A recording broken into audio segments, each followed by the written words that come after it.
you're over 40, looking at your bank account and feeling a quiet wave of panic, you are not alone. What if the feeling that you've completely ruined your retirement is actually a lie, built on a toxic comparison trap? In this video, we're stripping away the noise and looking at the exact cold, hard math of starting late. I'm going to show you why your 40s and 50s aren't the end of the road. They are actually your peak wealth building years. Stick around, because later in the video, I'm going to reveal the exact mathematical proof of how a late starter can more than double their retirement nest egg in their final working decade. But before we get to that, we need to fix your perspective. Welcome to Teddy's wealthCraft, where we help Americans build real financial confidence. If you want to think smarter, hit like and subscribe to the channel. The 40-year runway myth we bust later changes everything. So stay focused. Let's start with a moment of raw, uncomfortable honesty. If you are in your 40s or 50s, you have probably spent some time late at night scrolling through financial forums or watching videos online. You've read the stories on Reddit about 24-year-old software engineers who are saving 50% of their income and planning to retire at 40. You've watched videos about people who started investing when they were teenagers, turning pocket change into millions. And if you're like most people, those videos don't inspire you. They make you sick to your stomach.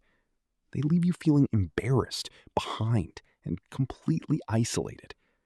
You look at your mortgage, your kids' college funds, your auto loans, and your modest savings account, and you think, I've missed the boat. There's not enough time to catch up. What's the point of even trying? Maybe I should just give up, spend whatever extra money I have now, and let retirement sort itself out. This is the exact narrative that needs to stop today. When you look at those extreme financial stories online, it is exactly like looking at fitness bloggers on Instagram or TikTok. They show you these flawless, airbrushed bodies to motivate you. But all they actually do is make you feel inadequate about your own physical condition. They make you lose track of what a normal, healthy, everyday human body actually looks like. The exact same thing happens in the financial world. Every single week, financial planners speak with folks in their 40s and 50s who are in the exact same position as you. These are normal people who still have kids at home, who don't have a massive mountain of disposable income, but who have been steadily doing the hard, invisible work of paying down their mortgages and making steady contributions along the way. And yet, when these normal, hardworking people look at the extreme examples online, they feel embarrassed. They ask, is there even any point? The answer is a definitive mathematical yes. You are totally normal. You are not failing. You are simply running a normal race. But to win that race, you have to stop looking in the rearview mirror and you have to stop looking at the lanes next to you. Let's look at the classic textbook example of compound interest that has caused so much despair for late starters. It's the story of two investors, Alice and Ben. Alice starts investing when she is 20 years old. She puts away $5,000 a year until she is 30, investing a total of $50,000 over 10 years. After age 30, she stops adding a single dollar, but leaves her money invested in a global index fund, earning an average return of 7% a year until she turns 60. Then we have Ben. Ben doesn't start investing until he is 30 years old. He invests the exact same $5,000 a year, but he keeps doing it every single year for 30 years, until he turns 60. In total, Ben has invested $150,000 of his own hard-earned money, 3 times more than Alice. The math of who ends up with more money at age 60 is shocking. Even though Alice only saved for 10 years and put in a fraction of the money, she ends up with almost £100,000 more than Ben at age 60. If you are 40, 50, or older, looking at that calculation makes you want to throw your hands up in defeat. It makes you feel like because you didn't start at 20, you are fundamentally locked out of the compounding machine. But here is the massive perspective shift you need to hear. Ben is absolutely crushing it. The only reason Ben looks like he's behind is because we are comparing him to an unrealistic, hyper-optimized example like Alice. It's exactly like driving down the highway at 70 miles an hour. You are moving fast, you are making incredible progress, and you're getting to your destination safely. But then, a sports car zooms past you at 90 miles an hour. If you focus entirely on how fast that other car is going, you suddenly feel like you are standing still. You forget the fact that you are already bombing down the road at 70 miles an hour.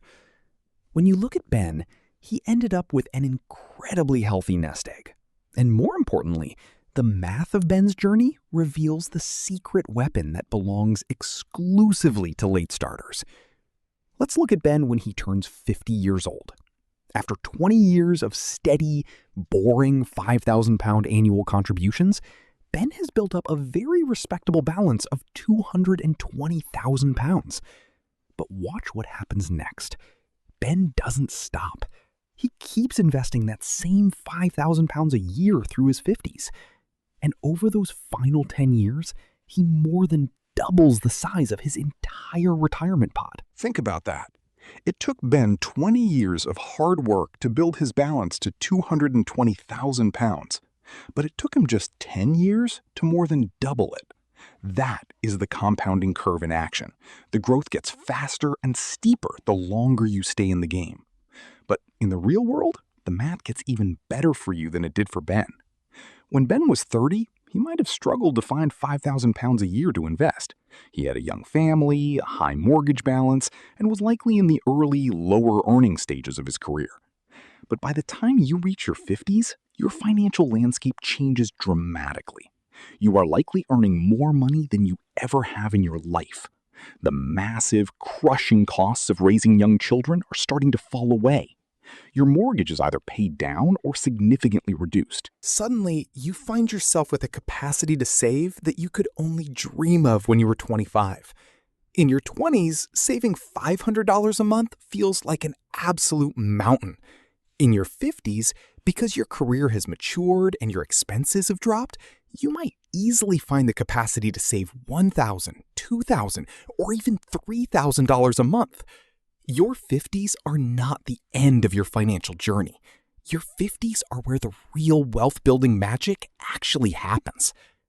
There is another massive mental error that keeps late starters frozen in fear. The belief that your investing timeline ends the day you retire. When you're 50, you might think, I only have 10 or 15 years left before I turn 65. That's not enough time for compounding to do anything meaningful. But that is a complete misunderstanding of how retirement actually works. When you turn 60 or 65 and retire, you do not march down to the bank, liquidate your entire portfolio, and put millions of dollars of cash into a suitcase.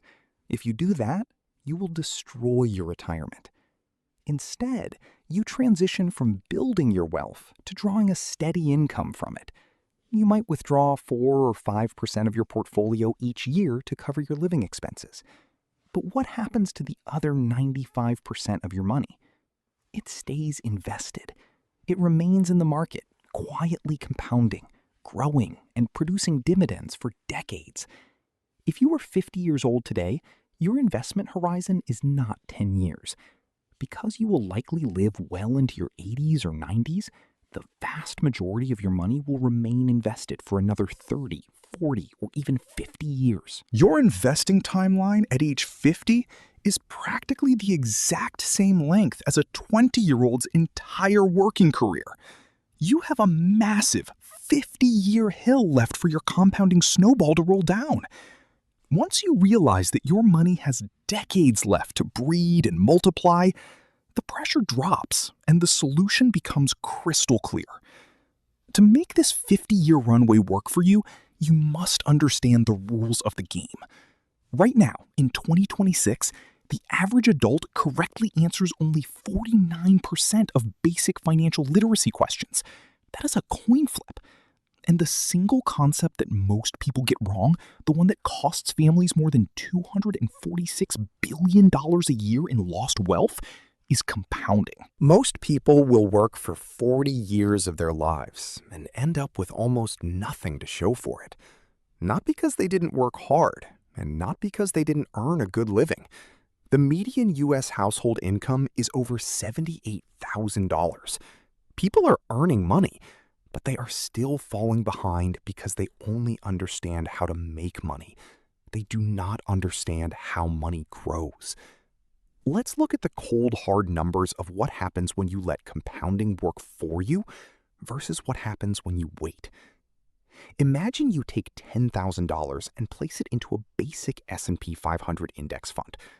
According to historical data from JP Morgan, the S&P 500 has delivered an average annual return of around 10.2% over the past 30 years. For the sake of simple math, let's use a flat 10%.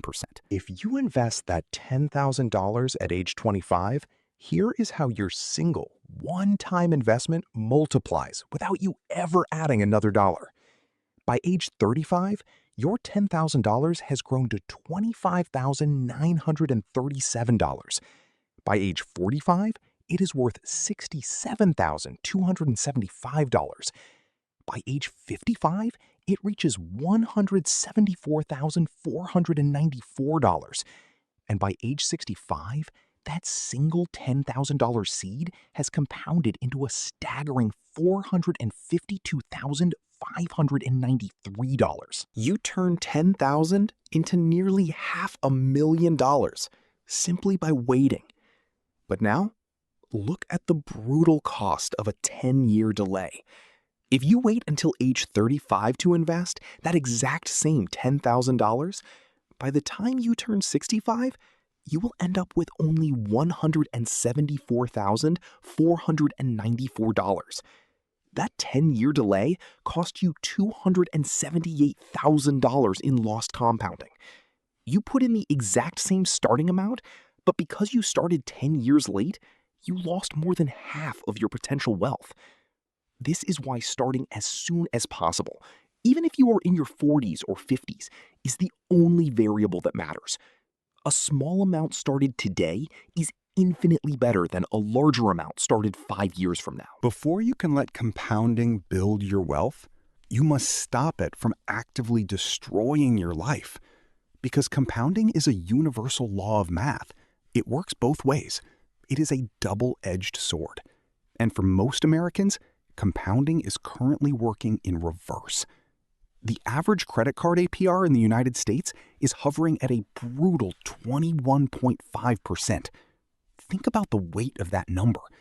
If you carry $5,000 in credit card debt and only make The standard minimum payment of 1 to 2% of the balance each month, the interest compounds against you so aggressively that it will take you over 15 years to pay it off. By the end of those 15 years, you will have paid back between $12,000 and $14,000. You borrowed $5,000, but you paid back nearly 3 times that amount to the bank. If you are paying 21% interest on debt while trying to earn 10% in the stock market, you are losing the mathematical war. The math does not care about your good intentions. That is why your absolute first investment must be paying off high-interest debt. Paying off a credit card charging 21% interest is the exact mathematical equivalent of getting a guaranteed 21% return on your money, and there is no investment on earth that can match that. Once your debt is clear, you must also protect your savings from the silent inflation leak. With CPI inflation running between 3 and 3.5%, keeping your money in a standard savings account earning the national average rate of 0.39% is a guaranteed way to get poorer every single month. The bank statement might show the same number, but your money buys less and less food, gas, and healthcare. To beat this, wealthy retirees move their cash into high-yield savings accounts that offer up to 5% interest. Or they invest directly in tax-advantaged accounts like a Roth IRA or a 401k. In 2026, Roth contribution limits allow you to put away $7,000 a year if you're under 50 and $8,000 a year if you're 50 or older. These accounts act as a legal shield, allowing your money to grow and compound completely free of taxes. If you are starting in your 40s or 50s, you do not need a complex, highly sophisticated financial product to catch up. The strategy for a 40-year-old is exactly the same as the strategy for a 20-year-old. You do not need a secret shortcut. You simply need to apply 5 basic rules with absolute discipline. Rule 1. Start immediately. Do not wait for the perfect market condition, do not wait for a raise, and do not wait until next year. An embarrassing $50 a month started today beats $500 a month delayed by 5 years. Get your snowball moving today. Rule 2. Kill the silent fees. A seemingly small 1% annual management fee on your retirement portfolio can eat away hundreds of thousands of dollars in lost compounding over a 20 to 30-year retirement. Keep your fees as low as possible by utilizing low-cost index funds from providers like Vanguard, Fidelity, or Schwab. Rule 3. Reinvest your dividends. When your index funds or stocks pay out dividends, do not take the cash to buy temporary treats. Set your account to automatically reinvest those payouts, letting them buy more shares, which will then pay even more dividends next quarter. Rule 4. Never interrupt the process. When the stock market inevitably drops, do not panic. The people who build real wealth from compounding are the ones who stay invested through the bad years without flinching. Panic selling at the bottom is the single quickest way to destroy decades of hard work. Rule 5. Use your retirement accounts. Pensions and tax-advantaged retirement accounts are your absolute best tools later in life. You get immediate tax relief on the money you put in, your wealth grows completely tax-free, and you can withdraw up to 25% of it entirely tax-free when you reach eligible age. You are not alone on this journey. Recent data shows that over 50% of investors in their 40s and 50s only started their investing journey in the last 5 years. The community of late starters is massive, and we are all running this race together. Stop looking back at the years you lost, and stop comparing your progress to 20-something software engineers. Your peak earning years are right now. The math is still on your side, and your compounding hill is decades long. Set your snowball in motion today and let time do the heavy lifting. If you could free up just $50 in your monthly budget today to start your compounding snowball, where would you cut first? Let me know in the comments.